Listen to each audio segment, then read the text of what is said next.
Serie A loves nothing more than getting back with the X. Welcome to the Anglo-Italian pod. As always, my name's Rory. I'm joined by my very good friends, Adam and, of course, Andrea. Andrea, how we doing, man? Good, thank you. I was having a good week, but probably you guys heard the biggest travesty of the week was for Manager 25 being cancelled, and it utterly shattered me. But I'm still trying to process that. It's like a loss, like a family member loss. That's how deep it is. But other than that, all good. We've not actually talked about it yet, Andrea. Yeah, I don't know if I'm ready to discuss it yet, but No. I think thankfully FM24, some hero has gone back and created databases for like 98, 99, 94, Yeah. 95. That's kind of getting me through at the moment. I'm currently Crew Alexandra trying to fix where we went wrong with Dean Ashton, so wish me luck. But yeah, glad to hear you're doing well. Adam, how you doing, man? Yeah, very good. Unfortunately, Wickham were exited out of the FA Cup, so the dream will have to be postponed for another season anyway. But yeah, other than that, keeping quite well. How are things in Milan, Rory? All good, thank you. Had to watch Crew Alexandra, that was depressing, but a break from Arsenal, so that was quite nice. And Liverpool lost, so yeah, overall had quite a good weekend. Yeah. But not as good a weekend as some people. We have to start with, we need to keep you up to date on his every move, but Bernabé, the man, the legend, the myth, has finally returned to Calcio, this time down in Serie D, making an appearance at Folgore. I want to get the name right. Folgore, sorry, at Folgore. He made an appearance. Adam charging €1,000 an appearance. I know. But it's worth every penny to see the big man and, of course, the eagle, right? I thought you were going to say, and his bird. Yeah, I won't take Andrea's thunder, but I think he describes it perfectly offline when he mentions a certain account beginning with O and F. It's probably where we should next expect Bernabeu to be. But yeah, £1,000 seems extortionate for me. Only Flaps you were talking about, right? Only Flaps? That's the one, right? Only Smelly Flaps as well. But it's good to see him back in work, and he's not the only one back in work this weekend as Abate. Now, Andrea, we have to talk about this.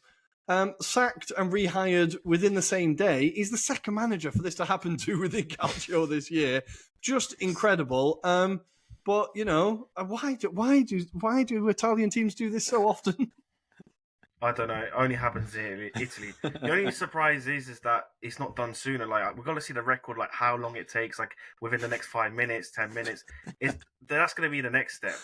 Or it's just like they get given the sacking and then like a minute later, it's like, actually, sorry, it was meant to be for someone else, not you. It's just, possibilities are endless.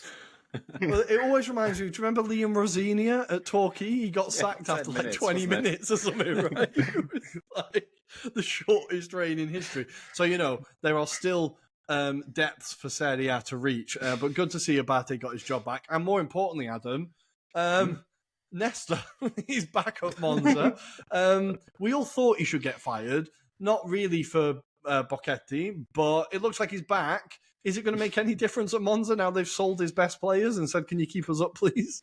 Probably not. In the grand scheme of things, probably not. I did feel for Nesta personally. I felt he should have been given the window to just bring in his own players, but it hasn't worked out that way. I don't know why it's taken so long for Bocchetti to see the sack, but let's see what happens. It's typical Italian culture for people to react very quickly, get someone else in, and shift the blame to someone else. So clearly, this is going to be either masterstroke, Rory, or it's going to be absolute calamity. I'm expecting it'll be the latter, personally. Well, it can't get much worse for Monza, so at least there's that for Alessandro. Like, it literally cannot get much worse. Yeah. So just have a stab at it, see what happens. But yeah, now no Maldini, no Bondo. All the players have gone. Yeah, it's gone. Got to try and figure it out. In Bocca al Lupo, Alessandro, I suppose. But there was a big weekend in Serie A this week, mainly for La Dea, 5-0 against Hellas. We'll be talking about Retegui and the incredible performance from him. We'll then be going down to Naples to talk about a fairly underwhelming game. Napoli won, Udinese won, but a hell of a goal in this for an equaliser. We'll be talking a little bit about Fiorentina Inter. It's just finished, and Andrea's probably delighted that it has. And then we'll spend a little bit of time talking about Cagliari and Parma down at the bottom, a game that I kind of low-key enjoyed because I'm a bit of a sadist. But we're going to take a very quick break, and when we come back, we're going to talk all things Calcio. We'll see you there. And we are back. Welcome back. And we're going to start with Napoli 1, Udinese 1. Adam, I took the evening off and I've only seen the highlights from this game. There's a beautiful little back heel from Neres that I kind of remember. But take us through this game and even more in-depth analysis like I just did then. How did this game go? And that was it. Again, unfortunately, we had a rerun of Napoli, I think, really struggling for form. It is very evident. It's a very difficult period for Napoli in terms of inspiring performance from the team itself.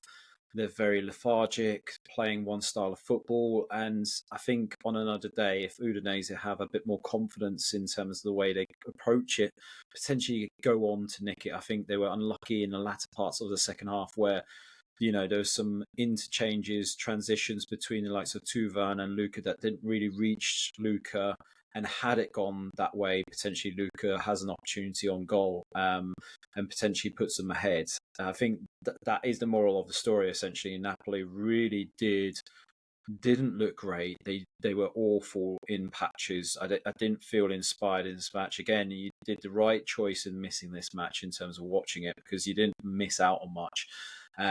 But I think there's some wider kind of questions that we have to ask about Antonio Conte, you know, his reluctance to kind of change things up in a speedy manner when things aren't going in the desired way. You know, I think Udinese looks comfortable for the majority of this match. You know, they kept possession in particular in that second half. And, you know, I didn't feel like, you know, Napoli really pushed them enough. Lukaku, again, really quiet, you know, by himself. And I think there's been a lot of noise around him. You know, when you look at his goal scoring record in the last few games, it hasn't been terrible. But if you take the game, particularly against Udinese, Roma as well, you know, it doesn't look great in terms of how they're trying to build up from the back and play it into him. And we have to kind of shout it out, you know, Ekkelenkamp's kind of equaliser for Udinese was superbly dispatched, but that was through an unforced error, essentially. Mazzocchi in a left-back position, trying to clear his lines, puts it straight on the plate for Ekkelenkamp, but we have to question where Meret was as well for that moment, because he clearly shouted at Mazzocchi at that moment,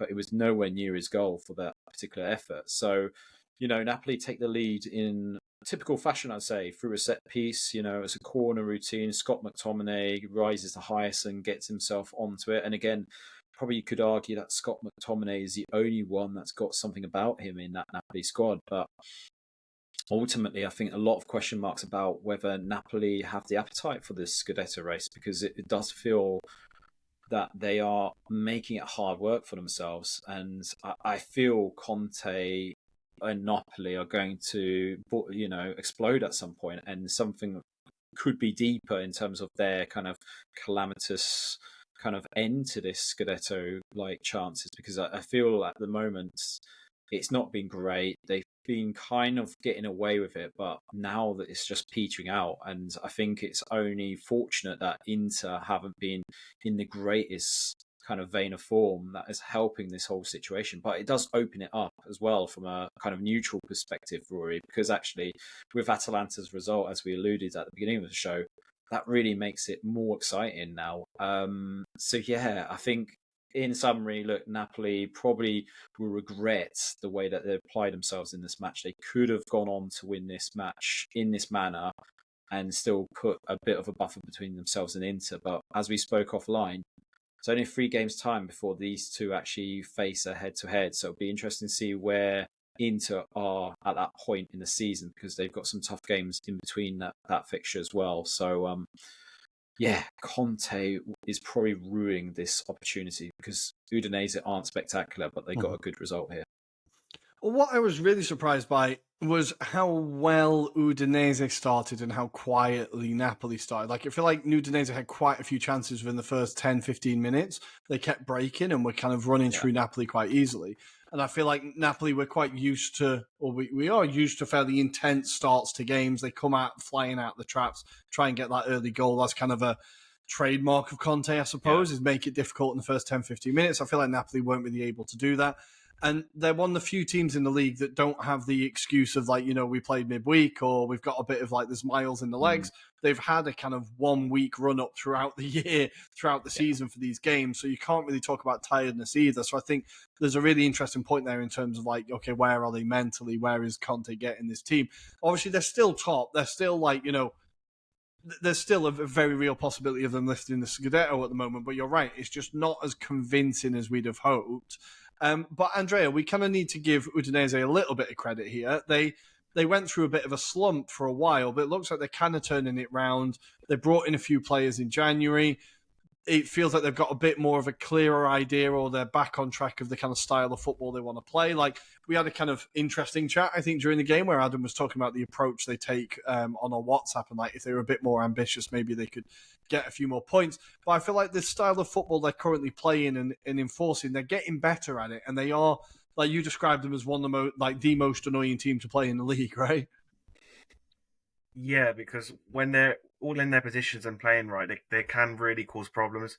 And I think we're starting to see Torvan kind of lift the kind of team again single-handedly at moments. And let's not forget as well, they could have won it at the end if he just squared it to Luca.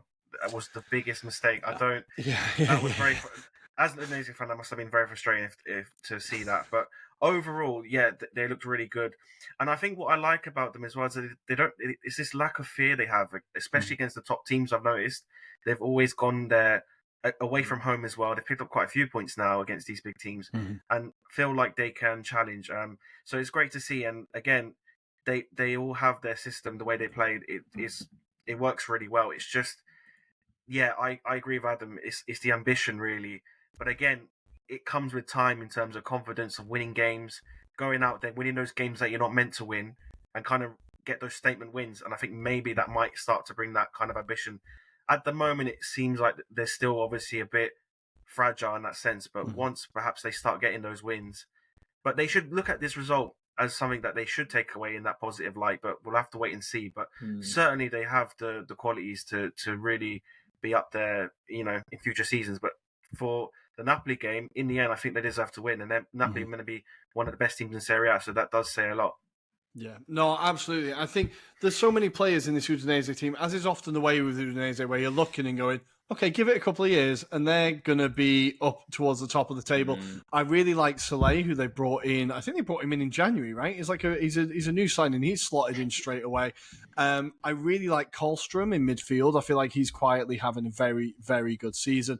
And I think you're right to highlight Tovan as well. Like, obviously, he definitely runs hot and cold, and he'll score 3 matches in a row and then disappear for 5. But when he's on song and when he's like fully on flow, he's such a great player to watch. I thought he was fantastic as well. So and like Lovric again, quietly having a very impressive season. I was kind of waiting for him to push on, kind of taking up that Samardzic role and filling those boots. I think it's quite good to see him thriving as well. So lots of exciting names for Udinese there. And it did make me tempted to start an FM save with them, I'll be honest. It's in the back of my head somewhere to try and do an Udinese. But Adam, let's kind of finish with Napoli and let's talk about Lukaku, I suppose. His name's never out of the news for long. The issue with Lukaku is that when you look at the numbers, it's never that bad, but you always feel like he could be doing more. And in these games where it's tight, this is what he was brought in to do, right? To make the difference, and he's just not quite doing it enough.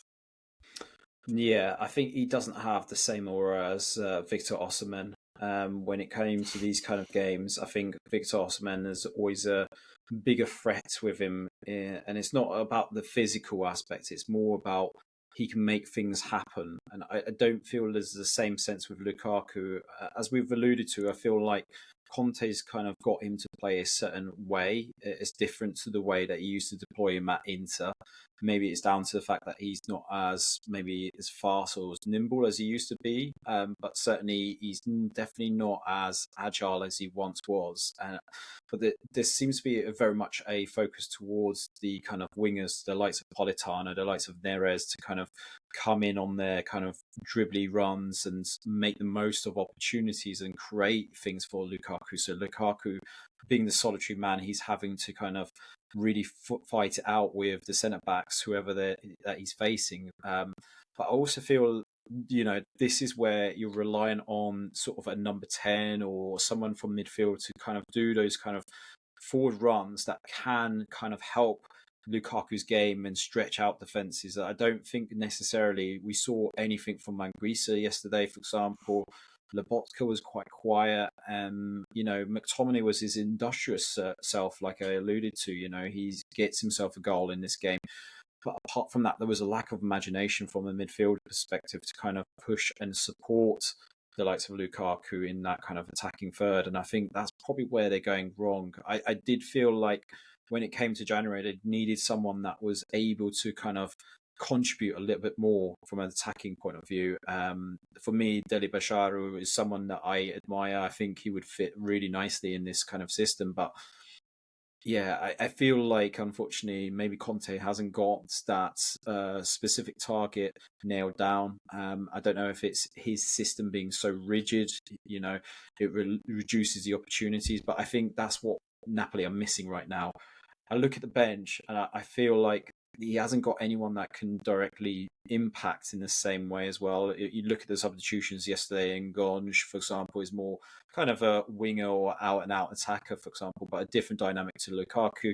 And, Raspadori and Simeone, they're again, two different types of attackers as well. They probably need more game time as well to get involved. When he brought on Raspadori, I think I only counted maybe a handful of touches on the ball. So, what you're expecting from him. I think Raspadori is someone that works better when he's got someone with him, so he can feed off. And I don't think Conte's system really kind of allows that to happen. So I think there's maybe some rethinking to be done here as well in terms of the way Conte approaches it. And he needs to do it. I mean, I feel like we're getting to a point where the team feels a bit stale at the moment. And I think that could hinder the way Napoli approach it in the second half of the season. And when you see Kvaratskhelia score the goal that he did for PSG this weekend, you're like, that's what they were missing. But Andre, you've kind of talked about it, that maybe they might live to regret not being a bit more ambitious in the market in January, right? Yeah, definitely. And I think what summed it up is the fact that Napoli need a goal and Okafor comes on with 3 minutes to go and he's meant to be the supposed replacement. So that just says it all. Clearly he's not going to be trusted, and we called this before that he wasn't going to get trusted. It's disappointing because, again, and I think Adam's completely right, they miss that kind of link, to help Lukaku as well. And in the end, he becomes so isolated, and it's predictable. And even when you look at the subs, they're the same subs. So as an opposing manager, it's so predictable to see, right, when Napoli aren't getting what they want, they're going to throw this guy on, and we can just do the same thing and it won't work. It's not going to work. So they don't really need to do anything tactic wise to go against those substitutions. So when you've got those moments where you're chasing a goal, that's where you really question, do Napoli have enough on the bench to get over the line, especially if they're not even scoring goals in the 70, 80 minutes that they're playing anyway. So it's a worrying time. However, what could still keep them in the loop, obviously, is that Inter don't look too great either. So they've got that to play with. But certainly from a Napoli perspective, you've got to look at yourselves most importantly than anyone else. And I think there's a lot of things to worry about in that sense. And again, as soon as you see players like Anguissa having a quiet game, which can happen, he's not a robot. He's going to have these games, where he's missing. Who's stepping up? And again, that's the big question in other positions as well. Yeah, no, I think you're absolutely right. I think we'll see how patient Conte is with a project, and if it doesn't happen this year, does he stick around? But I think, look, it's going to go right to the wire, and I genuinely think it could be anyone's. It's going to be on that game in a couple of weeks' time, and a few kind of knife edge moments. But it's interesting to see. I thought Napoli would at one point. I thought they were going to run away with it, but it's interesting to see that they haven't. But let's leave that game there because it definitely wasn't the most interesting game this weekend. But let's move to the next game, and we're going to go to Hellas Verona 0, Atalanta 5, Retegui 4.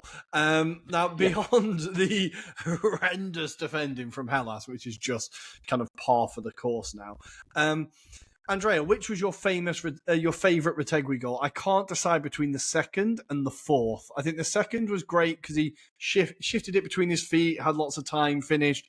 And then the fourth one is just an instinctive little flick. I can't decide which one's my favourite. Which was your favourite? I've got to go with the flick because I think the instinctiveness for me always impresses me. We saw it Moise Kean the other week. I think those type of finishes, they just show the level of quality of a striker when they can think on their feet, or 1 second thing. But the second goal, definitely, you've got to create the space, and it was quite impressive the way he created the space for that goal. But I just think the instinct, it just shows that kind of level where you're talking, world class ability. I'm not saying he's world class, but that's like what it kind of shows in those type of goals. No, absolutely, and the confidence flowing. But I do have to say, for the second goal, it was very nice for the Hellas Verona defenders to just become spectators and let him do it, I'll be honest, because I was half expecting them to applaud him afterwards. Like, it was horrendous. But Adam, he only got 7 goals for Genoa last year, and he's top of the Capocannoniere charts. He's absolutely flying. Is this just what Gasp does to strikers, or are we seeing the birth of, like, one of the next big European strikers? Well, it's interesting. Gasperini actually alluded to this post-match about how Retegui's incredible form in this particular match, why we're not seeing it quite consistently. And I think he alluded to the fact that he still needs to mature as a striker. He still needs to work hard for the team. And, in certain games, he's, still having to work out how to create those opportunities and be more clinical in front of goals. So I think Gasperini actually recognises that he's still a player that is maturing in time, but this performance really does help his confidence going into this part of the season, because I think he also alludes to the fact that the recent games haven't been kind of great in terms of form guide from an Atalanta perspective. The game against Torino was one that probably a lot of people expected them to win handsomely. And I think he alluded to the fact that he's having to rotate his players, he's having to rest his players also because of an injury aspect as well. Mm-hmm. So I think that's all taking a part in terms of Atalanta's season. But this was exactly what they needed. You could see all of the players were firing on all cylinders. They looked, they sat back off Hellas Verona, it's fair to say. Like you alluded to, basically the Hellas Verona defenders were like mannequins on the training pitch, weren't they, for the majority of it? I mean, I think a mannequin would have done a better challenge than some of these players, to be brutally honest. But back to Retegui, I think, look, we are still in that point where he's developing as a striker. Scamacca was due to come back, and unfortunately he's picked up another injury, which I feel like there'll be a lot of reliance on Retegui. That will allow him to have more game time. And look, we know about Gasperini and his kind of workings with players. I think he does genuinely get the best out of them, and I think he's genuinely trying to get the best kind of striker out of him as well. So, I think this is the kind of rough in the diamond in the rough, as they say. Mm-hmm. Yeah, I just love what he does to attacking players. They always move on and never do as well anywhere else, but I really enjoy seeing him at Atalanta and them just scoring for absolute fun. I just looked at the table. Somehow Verona's still on in the relegation zone. They're still like, the deal they made with the devil is insane. They're still 3 points above the relegation zone. Right. The number of goals they've conceded, they have conceded 53 goals this season. Even Monza have only conceded 39. The next closest team is Parma, shock, on 44, right? Yeah. So Hellas are really going out of their way. But they also got slapped for 6 by... Did they get a 6 this season? Was it Inter? I can't remember. Someone did them for 6 earlier in the season, wasn't it? I can't remember who it was. So that's 2 games that makes the difference right away there. But obviously not going well at Hellas, but they will still be with us in Serie A next year somehow. But Andrea, 2 players that one I'd completely forgotten played for Atalanta, and one I was unaware played for Atalanta. Quadrado at wing-back and Rui Patricio in goal. Yeah, they just throw anyone at any time that is quality. They've had that squad depth. But that is quite interesting. I think Quadrado is still at this level, can still do it, and it's good to see him playing again. But just shows the depth in the squad once again that they've got. And this is obviously experienced players as well, which can add a lot of depth into the team. So it was great to see. And Quadrado had a good game as well, to be fair. But it was very random Patricio started, but yeah. I completely missed that he went there. I thought he was still in Saudi. Didn't he go to Saudi? I thought he went to Saudi after Roma. And then, I was like, I was watching the highlights. I was like, I recognise him. Who the hell is that? I was like, oh, right, that's who it is. I was like, it completely blew my mind that he was there. But Adam, up until about 5 minutes ago, went into one, it looked like Atalanta had got themselves back in the title race. Their form has been, this is they drew and lost their last two games. They drew their last game, but they're starting a little bit of a run. Like Atalanta are still kind of in it. They just need to kind of make sure they're around there in case anyone slips up, right? I think so.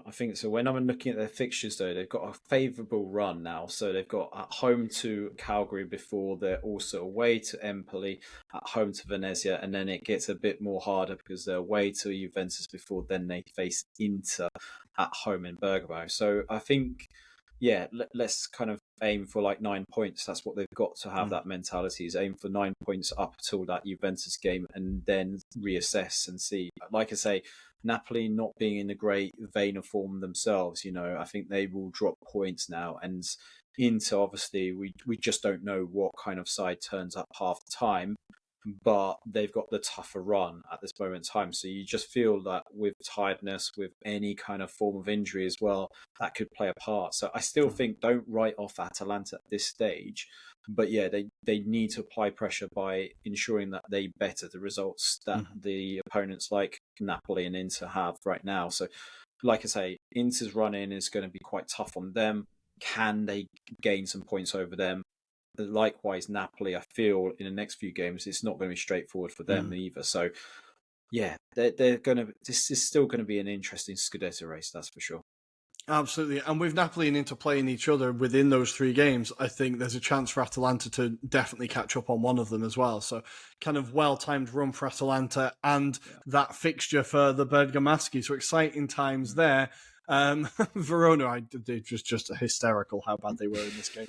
But weirdly, they had a few chances towards the end where I was like, how are you not scoring? But anyway, the mysteries continue. They are still not in the relegation zone. Let's go to the next game. Let's talk about, Andrea, are you ready to talk about Fiorentina 2? No, wait, sorry, I didn't do that on purpose. Fiorentina 1 into 2. Take us through it. How did it go? Apologies. It was just one of those games where Fiorentina went with the same team and tactic that got them the win earlier on in the Thursday game against Inter. So I did have my doubts on it because I feel like Inter were going to go all out for that. So I think it was a bit risky. But I just expected a response from Inter, and we saw it in terms of like trying to go for the win, go forward, dominate the possession. And they create quite a few goal chances, and they should have scored. In the end, they probably could have scored 3 or 4, but they were limited to 2. But it was impressive, the overall kind of display in the end in terms of like the players coming on. Zielinski had a great game. Question marks is why he shouldn't start more. I think Zaleski is a great, honestly, a great weapon that comes on for them later in games. I think he really looks exciting on that left-hand side, causing problems. The only thing I question about the whole game was obviously there were some refereeing decisions. The first goal, the ball clearly goes off. They give a corner, they score from it. Inter score. It's just unreal. Then you've got, on the other hand, the penalty shot, which was dubious. So, a lot of questions on that. But overall, I think the positive for Fiorentina's side of things was the fact when 20 minutes to go, we saw Fagioli and Zaniolo come in, and they looked really good. I think Fagioli started to dictate the game, and Zaniolo showed some good signs on the wing as well. So there was some positivity, but overall, it just was one of those games where it felt like Inter were just going to get the win, and they did in the end, and they deserved it in the end. Yeah, it feels like Inter aren't going to make the same mistake twice, right? A horrendous performance against Fiorentina. You have to kind of change it up. You can't just go, well, that worked, let's do it again. Like, Inzaghi's going to change something and kind of learn some lessons, right? But Adam, I think it's an interesting point in terms of that corner, because it's something that happens relatively often, is corner decisions getting wrong. Now, I don't know if you want to hand over more control to refs and to VAR and more opportunity for them to get it wrong, but it doesn't seem beyond the realms of possibility for them to quickly check if something's a goal kick or a corner, right? Like, Arsenal massively profited off it this season against Spurs. Like, it goes in your favour and against you, but it feels like a medium-sized problem that could be fixed quite quickly, right? It can be. I just feel that linesmen don't do a good enough job here as well. Mm. It seems to be something that we've now, as a refereeing part of the game, they've very much reliant on VAR to make that final decision. Whereas we kind of need to put the kind of emphasis on the officials to now take ownership of it as well. Like, if you can see it quite blatantly that it's had a deflection or it's gone out and therefore it should be awarded as something else, then surely the linesman or the referee should have the power to kind of say, Mm. actually, I'll override that. That is definitely not a corner or whatever it be. So I do feel that we should use VAR sparingly, but we should also use sensibility when it comes to the really simple decisions here. And I feel with this kind of game at the moment, we spoke about the FA Cup and the fact that, the blatant Maguire goal that was given as a goal should have been ruled off for offside, but VAR wasn't available in that particular match. So there is a balance to be achieved here. But yeah, I can't believe that we're still getting really simple decisions really badly wrong at this stage. And just to finish up on this game, Andrea, it's a huge win for Inter at the end of the day. It's massive. It puts them within 1 point of Napoli. That kind of after messing up the game in hand, how massive is that for Inter to just get the job done and they can focus again? Absolutely massive. I think you could see it in Inzaghi's face and the players and the whole stadium. You could just see how important it was in terms of like psychologically, because they were wounded in that 3-0 defeat. They really had to bounce back, and especially even more motivation because Napoli dropped points. So it was a massive win.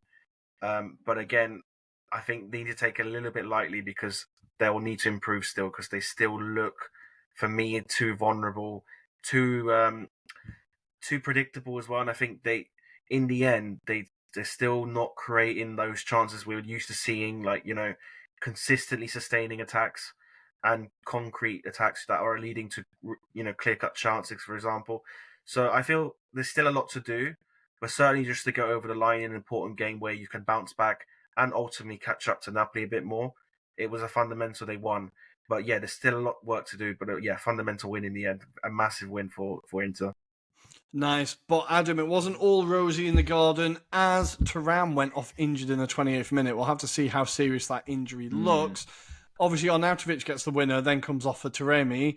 We'll see how bad the injury is, but that could be a pretty big question mark for Inter. Last week, we were talking about, they've needed another striker for a long time. Yeah. Is this going to be, again, the issue that could cost them a few points along the line? I think it will come to bite them in the arse, proverbially, anyway, because I feel they should have got someone in the January transfer window, even if it was a loan deal for someone that's maybe a bit more experienced in front of goal. They should have just gambled. They should have just gone for it. I mean, we've seen about Matteo Retegui, for example, holding out, and that, even that seems like a more sensible decision to have taken him on loan from Bayern Munich, so to speak. So I think, and I feel for Inter, that they should have reinforced. I suspect that probably was a conversation that was held, but whether they could get the deal over the line, I don't know. But it feels like maybe at the moment there's a balancing of the books at the moment at Inter, and that's possibly why we didn't see any activity there. Well, fingers crossed it's not too bad for Marcus. We all want to see him back soon enough. Did it look like a bad one, Andre? I've not actually seen how bad it looked yet. I didn't actually realise he got injured, to be honest. It was a bit of a weird one. Like, it was a corner. It's Chris Kamara. Has he actually? Yeah. No, honestly, it was a bit... No, in the sense that, like, there wasn't, like, a clear foul, I don't think. Or, again, this could be me being Chris Kamara. But Inter had the corner, and then they just did the sub before the corner. So I just found it. And Thuram actually sprinted off. It's not like he was jogging. So that's why I found it a bit odd. Okay. It might be like concussion, a precaution. Perhaps? I don't know. Yeah. I really don't know. It was a bit. Yeah. So again, something to look into. But just the fact that he spread it off, I was like, "Are you sure you injured me?" Well, no, man. Maybe he's got a bad stomach. Maybe that's what it was. Who knows? But yeah, we'll have to keep an eye on that one and see how serious it is. But let's move on to the next game and let's talk about Should we do a very quick bit on Empoli 0 Milan 2, Adam? Just because there was 2 Sure. red cards and it all went a bit mental. But we have to say, I really liked Conceição's post-match where he's like, I could have stuck another defender on, but I stuck an attacker on. A draw is like a loss when you're at Milan. It was huge that they got this win, and he clearly felt like that, right? Yeah, I think based on that first half performance as well, Empoli were unlucky not to have taken at least a lead in this game, and maybe cast some further doubts around how Milan approach games at the moment. But a credit to them, and Conceição in terms of that approach. They needed to get that victory and some well-taken goals. Leao opens it, and I did kind of look at that business in January, and I wonder if that's probably applied some pressure on Leao, that he has to perform, because otherwise there will be someone that will step into his kind of position. Not necessarily saying Sutil is the answer, but there you go. We shall see.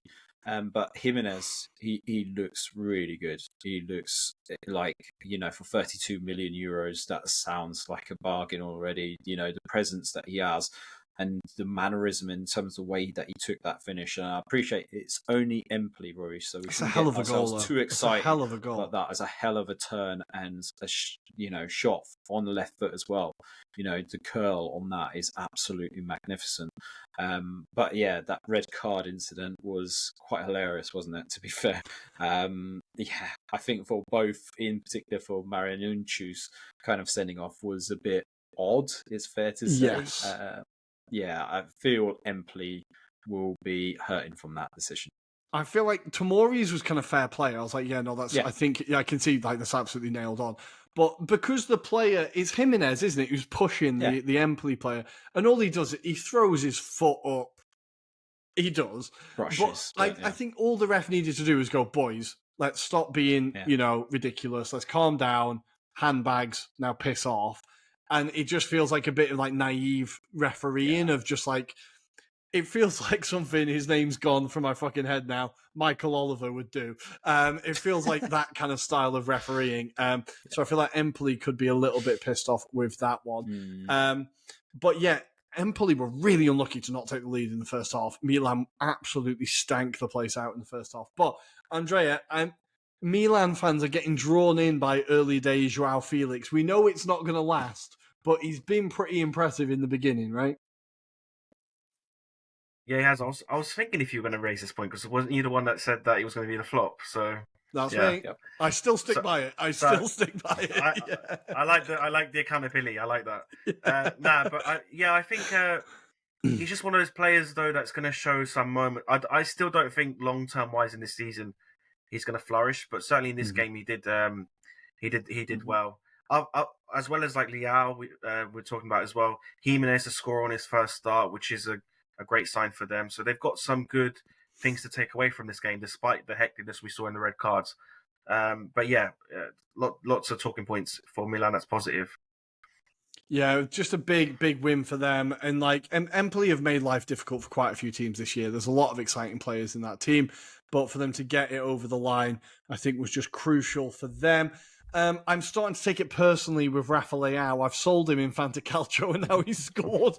I think I'm going to have to hunt him down wherever he lives in Milan and have a word with him, because the second that goal went in, I was like, now you score in Serie A. You've scored in every single competition this year when I've had you. I've just traded you. De Ketelaere doesn't do anything as Retegui gets 4 goals and Leao finally bloody scores. I'm absolutely fuming. But I will be finding him. I'm pretty sure I know the building he lives in. But let's go to the next game towards the bottom.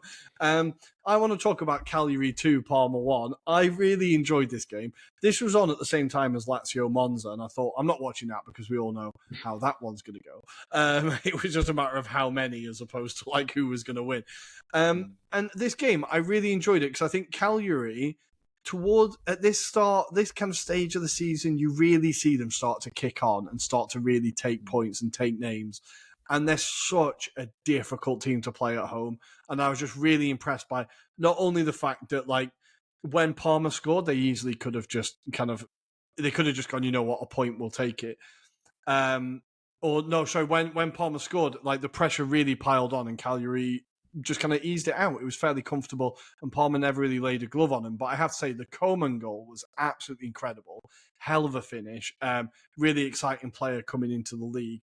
But the bad news for Palmer, or maybe it's bad news, I don't know. Juric has gone off injured in the 31st minute, Adam. It looks like it's a long-term injury. I'm not laughing, but when Bonnie came on, they looked much better, and it made me wonder why the frig isn't he starting games? So could this be... We all hope Juric is back on the pitch soon. I don't want to sound like flippant about that. But could it be a blessing in disguise that Palmer actually have to start Bonnie now? Sorry, I'll be the guy that laughs. No, genuinely, this is what they needed. Having said that, Boney's form of late hasn't been great. So, him being demoted to the bench probably isn't a bad thing. But I do question some of Petch's kind of decision-making. Dennis Mann's just coming back from injury, so that might help give an impetus in terms of the season. We haven't seen enough of Pontus Almqvist as well. He did great kind of things at Lecce, and again, we haven't really kind of noticed him enough in terms of his presence and the impact that he could have for Parma. There's some good players within that Parma squad. It is just something that Andrea alluded to last week, which was that the same 11 seems to be rotated, changed. There's no continuity. So they do need that going forward. I think that's going to help them, especially in the run-in going forward. So I think this is where Pecha needs to get kind of strike something together now. And maybe that Juric kind of injury might be a good thing and a blessing in disguise because, up until that point, actually, they didn't look like they were going to do anything. You can notice even in the stats, second half, far better possession, holding on to the ball longer. And this despite, Calgary scoring that kind of goal for Coman. They looked like they were trying to apply some pressure. And you could tell at full time the players were defeated.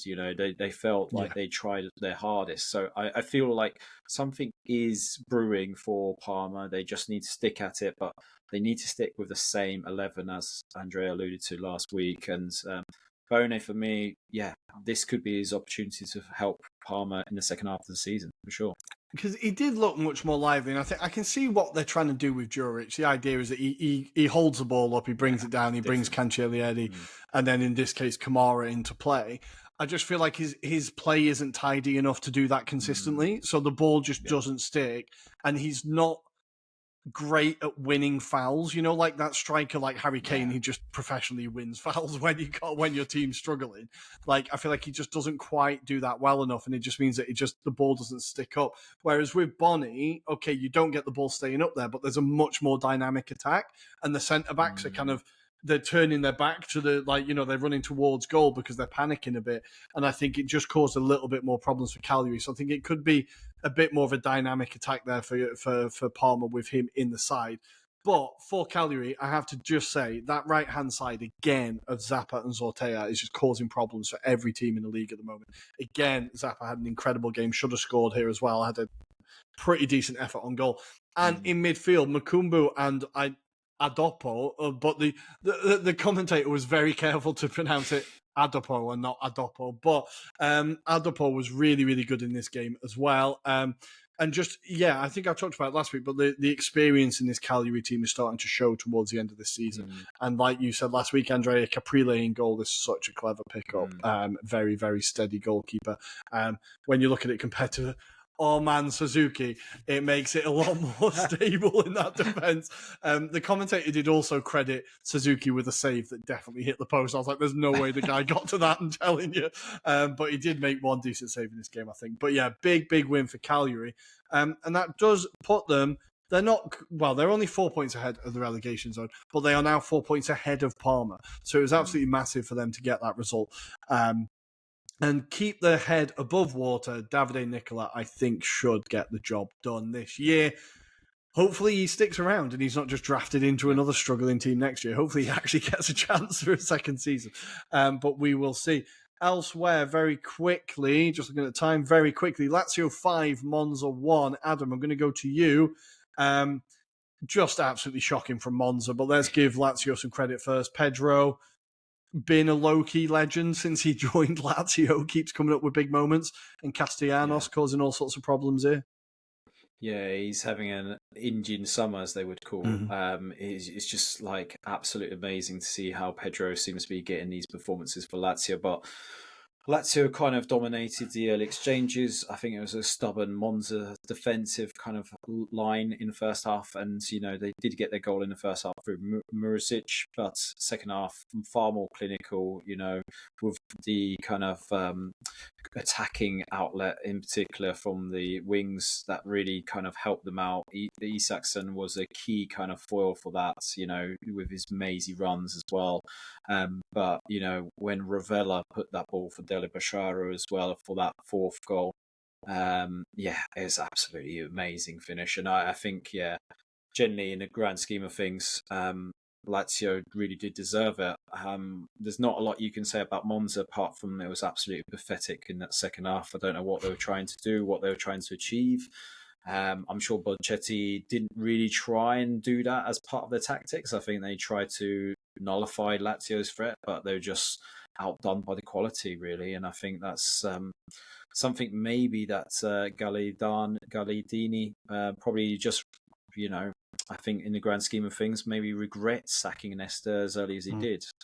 So let's see if putting Nesta back in charge helps them out from a defensive point of view. I feel like they were unlucky because they just didn't have the quality under Nesta, but I don't know if they necessarily have the quality to help them survive either. Roy.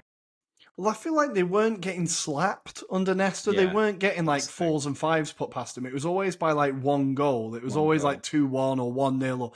And it's like, okay, a loss is a loss, I suppose, but at least you're not getting your pants pulled down on national telly, if you know what I mean. Like, so I think they like Andrea. Do you expect to see a bit of a rise? Like Nesta has been absolutely shafted here. All the players that he had that were decent are now gone. He's got a load of players that he's got to gel into this squad. Like Abanski's an exciting young player, but heaven knows what's going to happen there. Palacios brought in from Inter, looked shaky as hell. Like, is this more an appointment for, okay, you can take us back up from Serie B next season? It looks most likely like that, to be honest. I just think they've realised, like you've said, like they were in games a lot, although they weren't really performing to the level of winning those games. They were in them. They were some sort of like level. But again, not replacing the key players they sold, it's going to be a big ask. So I think it goes either way for them. If they get relegated, I think he does stay. They stick with him and try and rebuild again. But again, it's just they want to stick with the identity of a young Italian manager. They've been very clear about that. So again, Nesta's not had that much experience, but is someone that he can perhaps bring in, and if he can redo it in Serie B and get that promoted again, it might kind of build the kind of foundations for him and Monza long term. But it's a big ask, even because we've seen it before with a lot of Serie B teams when they get relegated. It's very hard to come back from that. So, and especially with financial implications for teams like Monza who spend a lot of wages on big players. So, there's a lot of questions to be asked. But it's going to be really hard. It was already hard when he started. It's going to be even harder now. So, I don't have high hopes, but let's hope for his sake. But it's going to be difficult. Yeah, it's a hell of a challenge for the lad. And like we said with Serie B, the hardest thing is to not go straight down to Serie C once you get into Serie B. Like, it is slippery down there. Like, just look at the table now, guys, and it's amazing the teams that are struggling down there at the moment. But let's finish with the last game and kind of the biggest talking point. Andrea, I'm going to go to you. Como 1, Juve 2, but no one's talking about the game. Everyone's talking about Vlahovic on the sideline, openly slagging off Gatti. Now, lip reading isn't an exact science, right? Lots of people can read lots of different things. We've all seen the funny accounts with the fake lip reading, but people are saying, they said, I don't understand what Gatti is doing. He doesn't look at the man. We took action in the second half only on the long ball. He's watching the ball and not his man. What is he doing? He looks at the ball, put your body on him so they can't move. Vlahovic wasn't popular already. This isn't going to help, right? Well, I think, to be honest, it could be good for his new role as a pundit eventually, because that's what's going to happen soon. So if he wants to continue that, all for it. But no, it's terrible. It's absolutely horrific. Like you said, he's already questioned by the Juventus fans a lot. But again, it's just frustration sitting from the bench. But again, you got Colin Mawani coming in, who again was impressive. Again, I think he's been a great signing for what it is as well.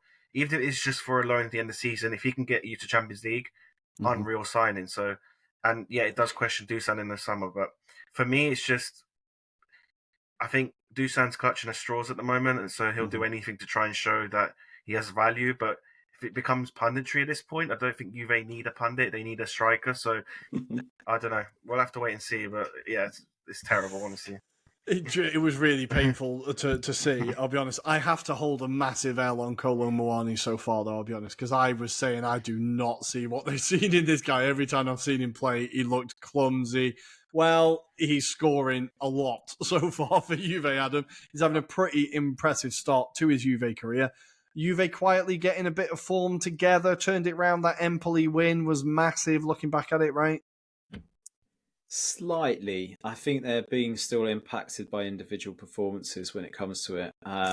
Because like Colin Wani, he seems like he fits the system really nicely. I have to kind of draw this, but there was a perfect meme for this scenario where you've got the baby that's been thrown in the air, and that was like labelled as Colin Wani. Juventus fans were the mudder, and then you got a drowning kid that was Vlahovic, and then at the bottom was a guy as a skeleton that was Milik. So for me, that summed up kind of Juventus attacking options. But yeah, no, genuinely, I feel with Juventus they're being helped out by those individual brilliant performances at this moment in time. Colin Wani's been superb at this moment in time. But I think there's also a separate conversation to be had about Cop Miners and his contribution again. He's really struggling here in terms of what he's having an impact in terms of his general squad. You know, no major passes. You know, he's not having a shot on goal. I just don't know if we're having this same conversation if his name was Douglas Luiz, personally. I feel he would be so much further scrutinised. I think Juventus fans in general have kind of alluded that Cop Miners is being terrible.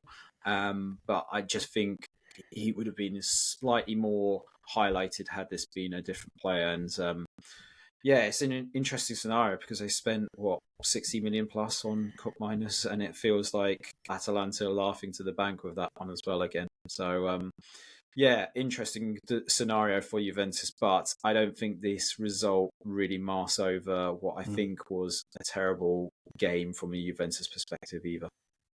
Well, I think Como played really well, and Diao is having a hell of an impact coming into the league. Picked him up in Fantacalcio, delighted with that. Thank you, Diao. Hell of a finish. Great goal. Delighted with him. I really enjoy the football they play under Fabregas. I'm really excited to see if Fabregas can keep him up in the league, what he can do with this team, and more long-term see where his managerial career takes him, because I think he's a very, very exciting young coach.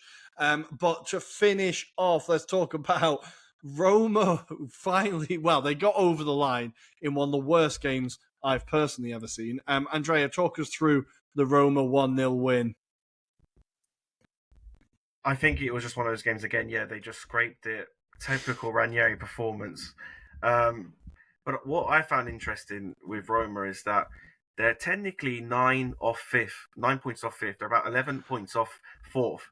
But when you look at the fixtures, right, from now till the beginning of April, they've got Parma away, Monza home, Como home, Empoli away, Cagliari home, Lecce away. Now, in an ideal world, if they can win those games, I still doubt it, but there's a late surge possibility. I don't know. I think it's a big ask, but those games, then they've got Lazio that after all those fixtures, which again they could come in and perhaps win as well. So it's a good run-in for them to try and save their season somehow, which seemed impossible. Because I remember when we were in November talking about they're going to be a relegation battle up until the 35th game. Now that looks really stupid at this point. But, try not to analyse our past episodes. Once I press publish, they're dead to me. I don't think about what I said, honestly.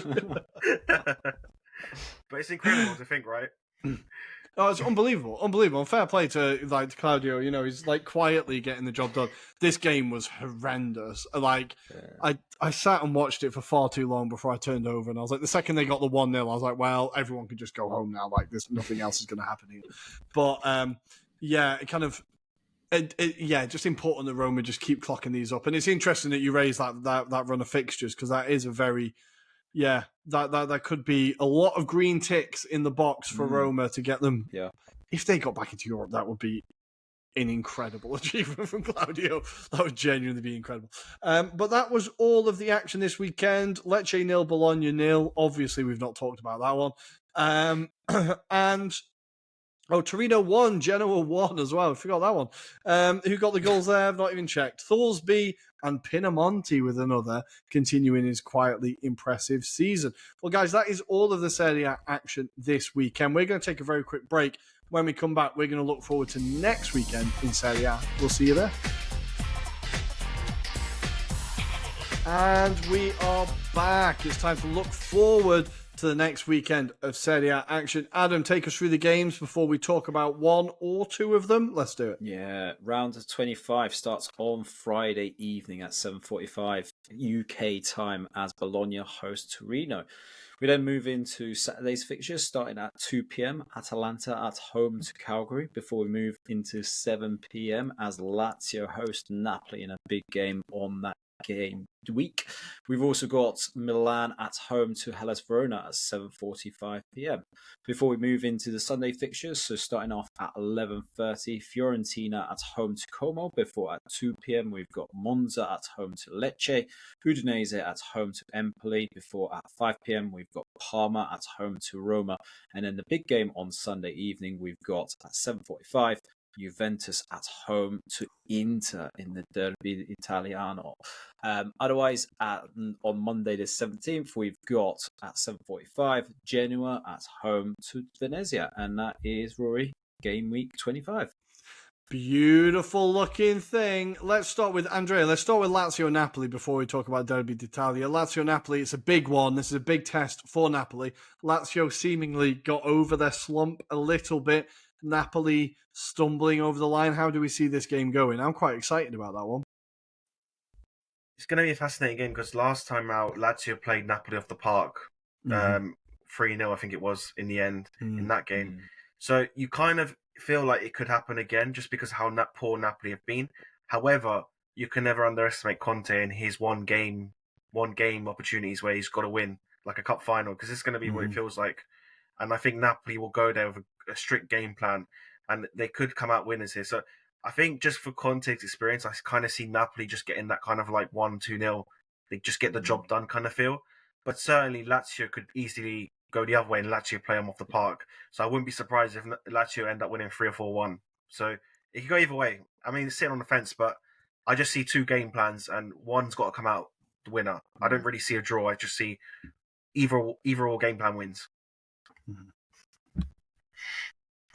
Nice. Absolutely love that. I'm excited about that one. And Adam, let's talk about the Derby d'Italia. This is absolutely massive. If Inter can go there, turn up, and run home with 3 points, especially playing after Napoli, depending if Napoli drop points or not, this could be an absolutely huge, huge moment for Inter, right? Could be massive, yeah. In the grand scheme of things, this is quite a feisty affair anyway in terms of the game itself. I think form sometimes goes out the window when these two play each other because actually it's quite one of those where they kind of rise to the occasion in many respects. It'll be fascinating to see how Inter kind of apply themselves against Colomwani. But more importantly, how does Inter apply themselves against Juventus? How do they maybe manipulate what they know is a weak kind of areas for Juventus' perspective as well? So it's going to be fascinating kind of matchup in many respects. I suspect Inzaghi will want to keep it tight as he ever does and try to counter-attack Juventus even, should I say. But yeah, Juventus will probably try and play the football. I get the sense that they will try and dominate the possession. So again, could this be a fascinating kind of battle in the middle of the park to see which midfield dominates the other? So I think that's where it's going to be really underpinned in this particular match. But yeah, it's one of the games that I'm looking forward to this coming game week, should I say, because really fascinating to see how Juventus turn up for the bigger kind of opponent, should we say. And I think this is going to be a testament towards Thiago Motta in terms of where he's kind of progressing this Juventus side. So we know early in the season they were unlucky against Inter. Can they follow it up with a better performance at home? That would be fascinating. Yeah, I think there are a few question marks as well about Inzaghi in big games this season. He's not really haven't really stepped up in the big games. Obviously, the Milan derbies, the Super Coppa, there's been a few big games where they've not kind of flattered to deceive a bit. So I think if Inzaghi gets back to old Inter and old Inzaghi ball and kind of just snatches the 3 points and runs, I think that would be a big statement of like, we're coming for the title. So I'm really excited about what's on the line here. I imagine I'll be going out to a bar somewhere to watch that. I'm quite excited. But guys, that is all the Serie A action next week. We'll also see you next week. Guys, anything to say before I send the listener home? No, enjoy your weekend, and if you've got a spare few minutes, make sure you review our pod on your favourite podcasting app of choice. We'll love you forever, I promise. As always, listener, thank you for choosing to spend your time with us. It does mean the world to us. Everything Adam said, you can find us on social media at Anglo-Italian Pod, apart from on Twitter where we're at Italian Anglo Pod. If you are also Premier League curious, go and check out our Premier League episode. Although it's not Premier League, it's FA Cup, and there was loads of magic. Go discover the magic. It was a fantastic weekend. So that's everything, guys. Thank you very much. We'll see you next week. Ciao. A dopo.